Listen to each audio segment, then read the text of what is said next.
Eagles. Eagles.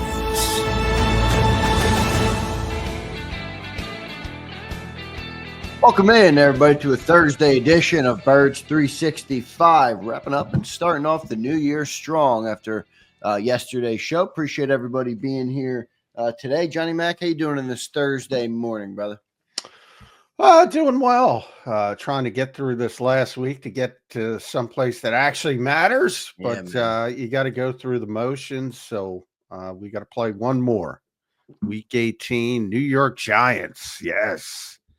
Woo. A little bit of a snooze fest on this last week, Johnny Mac, but we're gearing up. We're gearing up for the playoffs, which should be good. I'm going to welcome everybody into Birds 365. I'm your host, Zander Krause. That's John McMullen, the number one Eagles beat reporter in town. We'll have Mike Gill on a little bit later on in the show, but a couple things we got to talk about here right away in the open. John, it was confirmed yesterday. Big injury report came out yesterday, but it was also confirmed yesterday that they would rest the starters. Saquon Barkley spoke about it. Nick Sirianni spoke about it. What's your takeaways on where we at with it? There's a couple things I want to ask you about, but first, before I do that, I do want to get just your general feel of where you are after Saquon spoke and the decision to sit the starters. Well, I thought it was a no-brainer, and I thank Nick Sirianni on X, Twitter, whatever you want to call it, for stopping the nonsense early. But that was optimistic. I'm usually not an optimistic person. Generally I take the adversarial viewpoint, and I'm like, yeah, why did I think that would stop it? It's just, people just want to be right. I think, Mike Gill says that we're going to talk to Mike. He says that all the time. I think he's right. I mean, this is crazy that this is even a debate. It really is. It's a complete waste of time. I always talk about, people that watch this show know this is the least, I say it all the time, this is the least stat-based game of all the modern sports. I wish we didn't even have to talk about stats. But then when you conflate it with going to the Super Bowl or your ultimate goal, it's even more stupid. It just doesn't make any sense. And coming up last year when they lost A.J. Brown in Week 18, when they did have a little bit to play for, and by that I mean there was at least a slight chance that Dallas could lose in Week 18. So you play your guys. To me, it's pretty clear. If there were a slight chance this year that the Eagles could have gotten a number one seed, they would play their guys and then likely pull them, and you cross your fingers that nobody gets hurt before they get pulled if things are not going your way, and it becomes clear you're not going to get what you desire to get. Such an easy decision. To the point where guys like Joe Banner are out there saying, why are you even talking about this? It's such an easy decision for them. And they made the decision, and I think most people get it, but you have this entrenched group that is like, I saw one national pundit say Saquon Barkley has earned this. Saquon Barkley has earned this.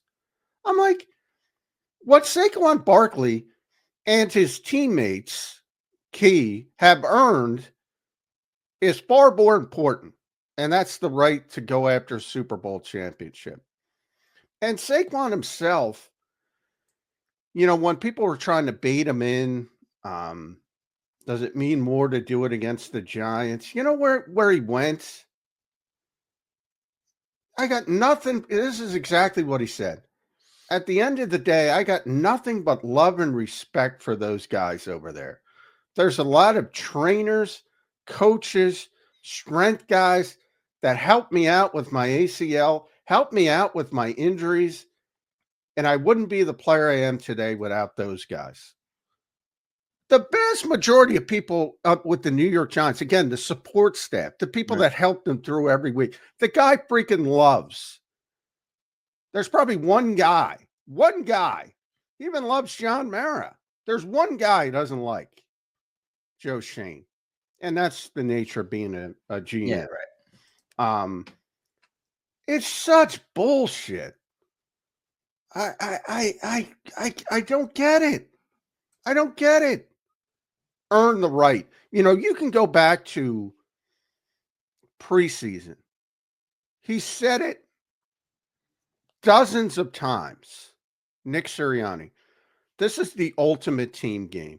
Long before Saquon was making a run at this rushing record.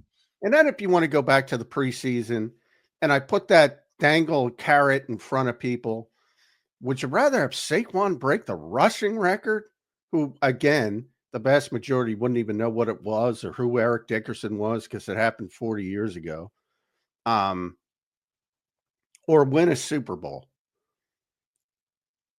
And then you have the group that says, well, there's no guarantee the odds are against it. The odds are always against you winning the Super Bowl. The odds are against the Kansas City Chiefs, the Detroit Lions, the Minnesota Vikings, the Philadelphia Eagles, anybody. It's always against you because so many things have to go right to win a Super Bowl. But you're trying to increase your odds of winning the Super Bowl. And guess what? If Saquon Barkley gets hurt in a meaningless game in Week 18, that decreases your odds. This was an easy decision for the Philadelphia Eagles. Yeah, I'm not going to disagree with that. It's not one of those decisions where I would crush somebody. It's just one of those things where I think it was Mike Sealski who said it best for me.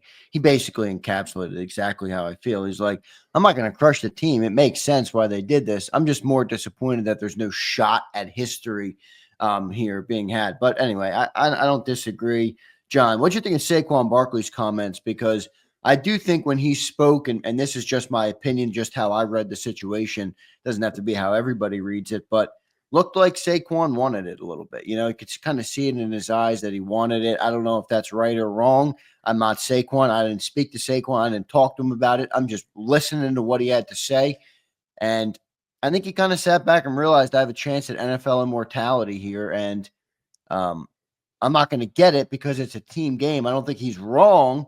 But I think there is a little bit of a battle as a person, right? I mean, there personally where you're there is a battle. There is a battle with human nature because the human nature battle. Exactly. We're all selfish, and he used that term, so I'm not saying anything. But at the end of the day, he regresses to, Saquon is very honest. So of course he wants it. Right. Why wouldn't he? He's talked about Eric Dickerson not wanting him to break it. He said the same thing. Why would he want me to break it? People are inherently selfish, but the ones who succeed in a team environment are the ones that can push that down more than the others, right, who can't push it down. And he's one of the ones that can push it down. He's more upset about his family. His family's very excited about him potentially breaking the record. But at the end of the day, he understands there's larger goals. And I'm sure he sits there and you go back to the first Giants game, the moment that went viral. He talked about that. And he said, let the young boys eat. When he got, and how many games he got pulled from because the Eagles were winning. He might have already broken the record. Yeah. So all this, that is the point where the imaginary demarcation line, it doesn't matter. Lane Johnson brought up watching Barry Sanders' documentary. Barry could have done it a bunch of times, didn't care. Barry was a rare cat, man. If you remember, for those who, he's the guy who would score touchdowns and hand the ball to the official. Didn't celebrate, didn't do anything. He was hyper-focused on the team aspect of the game. Could have broken the record many times. Lane was talking about, not many times, but a few times. And he for different reasons, he begged off. And Lane said, he could have had it. Eric Dickerson has it. Somebody will break it eventually when they go to 18 games. It might be Saquon. It might be somebody else. At the end of the day, again, the contextual aspect of it, he can already have it. And Saquon, because of his competitiveness, is already looking at Terrell Davis's all-time record when you include the playoffs, which is like 24 or something. So that's his new goal. I wouldn't worry about Saquon Barkley. John, the other thing that put my antenna up yesterday, Eagles put out an injury report. Nothing crazy on there. They're obviously resting a lot of players, which is good. We didn't have a bye week, remember, since week 5, everybody. So it is good to get these guys some rest. right now before the playoffs. But Jalen Hurts is still in the concussion protocol, John. Where's your head at on that? Any concern about that? It does seem to be a little bit long. And then the other guy who was the other guy who got a concussion versus the Commanders? Was it Sidney Brown? Will Shipley. Will Shipley. He's cleared from the protocol, right? So they're both got concussions on the same day. Jalen is not cleared. Shipley is. What do you make of where that situation is? I make it's easy to manipulate the concussion protocol. And the Eagles don't want to play Jalen Hurts. Right. And they do want to play Will Shipley. This is what I was wondering, because I was thinking the concussion protocol is all league decided, so they couldn't really manipulate this. Maybe they could manipulate the rest, but not the protocol. So I'm wrong about that. Boy, I'm going to get in trouble for this. But, you know, people, it's junk science. It's ridiculous. It's the concussion protocol. It is league mandated. The Eagles can't control it.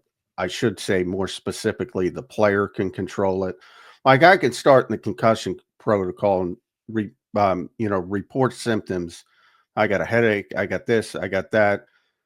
To slow it down, you could wake up and say, "Oh, I turned the light on and it bothered me." Yeah. Bang. That's it. That's it. You just slowed it down. They don't want to play Jalen Hurts. They want to play Will Shipley. So, yeah, I would not be an inkling concerned about that. Inkling. Now, if something happens like with Tua, I get, that much more serious fencing type thing. They call it, that didn't happen with Jalen Hurts. I'm not trying to downplay. People are going to get upset. McMullen's downplaying concussions. I'm not downplaying that. What I'm downplaying is this nonsensical belief that doctors know immediately when somebody is cleared or somebody's not cleared or somebody's ready to play. There's still a lot that is unknown about that particular issue. And the protocol itself is easy to manipulate. Easy. Makes sense. Any other concern with injuries, John, at this point for this team? With where they are, the injury report that came out yesterday? No. I mean, very healthy Dallas Goedert. That's the biggest news. Got his 21-day practice window started. So Dallas probably isn't going to play this week. But he should be ready for the playoffs, which is exactly the goal when they put him on injured reserve. That's probably the biggest news. I guess, CJ Uzama went on injured reserve. So they have some tight end issues as far as depth. Now it'll be E.J. Jenkins by himself as that tight end 3. But Dallas will be back. So that bumps Grant Calcaterra down to 2 and be back for the playoffs. But this week it might be a little bit of a problem. They might have to make a move on the practice squad. We'll see how that shakes out. Or, it's a meaningless game. You could just play a bunch of 11 personnel. You could play Tyler Steen at tight end. You can do a lot of different things, although Tyler will likely start. So, but you can get through this game because it's not really something you're actively trying to win. Yeah, we'll see what's going on. This game is going to be a snooze fest, John, and we'll do our best to break it down. I got a good question for you in hour number 2 after we talk to Mike Gill about this game and players to watch, because it will be a good opportunity. I mean, if you're a diehard Eagle fan, which obviously most of Birds 365 Nation is, it's a good opportunity to watch certain players. Not every player you have big expectations for, like an Albert O's not here anymore, but like someone like that, you don't care to watch. But a young draft pick, a Trevor Keegan, someone like that, it should be good to. Or Albert O taking strays, man. Yeah, he did just take a stray. I just mean like someone like that's been around the bottom of the roster that you don't have any big hopes for the future for a guy like that. You're kind of just waiting for him to get activated at one point or another. But there's some young draft picks out there that I think are worth it, and we'll see what they can do. This week, Johnny. Yeah, Will Shipley's one of them. Will Shipley's one of them. You got Johnny Wilson. Anaya Smith. Some of these guys, maybe Trevor Keegan. Who hasn't gotten to play this year. Jalix Hunt. I think it's a big game for Jalix Hunt because he's a guy who needs reps and needs to get better as a part of that rotation on the edge. Jeremiah Trotter Jr. got a little bit of work last week. Although people may not want him to play well, because if he plays too well, they might say, "Yeah, we don't need Zach Bond. Let's just play Jeremiah Trotter Jr. next season." But yeah, there's a lot of interest in Tanner McKee. Everybody's hyped up about Tanner McKee. Get to see him for a bowl game, most likely. That might be good. It might be bad. Yeah, we'll see. Let's get to a super chat here, John, before we get to our commercial break. Josh Herman says the MVP discussion yesterday. Currently, Jalen has 14 rushing touchdowns and Saquon Barkley has 13. If Saquon had over 2K rushing yards and let's say he had 20 rushing touchdowns, you think he'd be stronger consideration for MVP? It's a good question because Jalen does get a lot of those touchdowns down at the goal line. I don't know. You never, maybe a little bit, but it's a quarterback. It's a quarterback award. Josh Allen's going to win it. And if Josh Allen doesn't win it, Lamar Jackson's going to win it. And if Lamar Jackson doesn't win it and magically Cincinnati gets into the playoffs, Joe Burrow's going to win it. Joe Burrow's having a crazy season, yeah. John. Saquon Barkley's going to win Offensive Player of the Year. Prohibitive favorite. That's what you should be focused on. Should win it. Will win it. But it was very unlikely that he was ever going to win MVP. And that's not his fault. It is what it is. And it's a quarterback award. And if he had an historic season and it was bad season, and he already has an historic season, but it was a bad season for quarterbacks, maybe you have that outlier. But a bunch of guys have had good seasons, really good seasons at quarterback. And it's down between those three. Josh Allen, Lamar Jackson, outside shot for Joe Burrow. Yeah, unfortunately, I don't think Saquon is getting there. John, let's real quick. I want to go back to Saquon. I got one question on it because I got to admit I'm not as clear cut on this as you. I understand it. It's one of those things I understand, but I can't look past the opportunity that player has. If Saquon Barkley set this record, John, let's just say for a second he did set this record. Because, by the way, to be clear, I don't think he'll ever have a chance to get to pass the record again. Maybe, but I don't think so. You think he'd be a Hall of Famer, a shoo-in for a Hall of Famer? I think he already is a Hall of Famer. Saquon? Yeah. What? He had 6 pedestrian years in New York. Why would he be a Hall of Famer? Well, he didn't have 6 pedestrian years. Part of it is reputation. I mean, Eli Manning's a Hall of Famer. Do I think he's a Hall of Famer? Eli Manning? No, I've been that. Yeah. But is he going to be in the Hall of Fame? Yes. Do I think Saquon Barkley is a Hall of Famer right now? No, he's got to do some more. But is he going to be a Hall of Famer? Yes. Because of his reputation and, He's going to have to do more than one good year in Philly, though. Yeah. One more, maybe. That's it. And he will. And he probably will. And honestly, even if he doesn't have I still think he's a Hall of Fame player. Now, again, do I think he's a Hall of Fame player at this stage? No. Do I think he will be in the Hall of Fame? Yes. Those are two different conversations. Reputation is a big thing in this league. And his reputation is as this superstar player. Right. And he proved to be, and he has been a superstar this year. He was never a superstar in New York, but people thought he was. And he's proven it was because of his shitty supporting cast. So that just bolsters his reputation. Everybody already thought it, so he already is a Hall of Famer. But and I'll wrap it up with this, and we got Mike.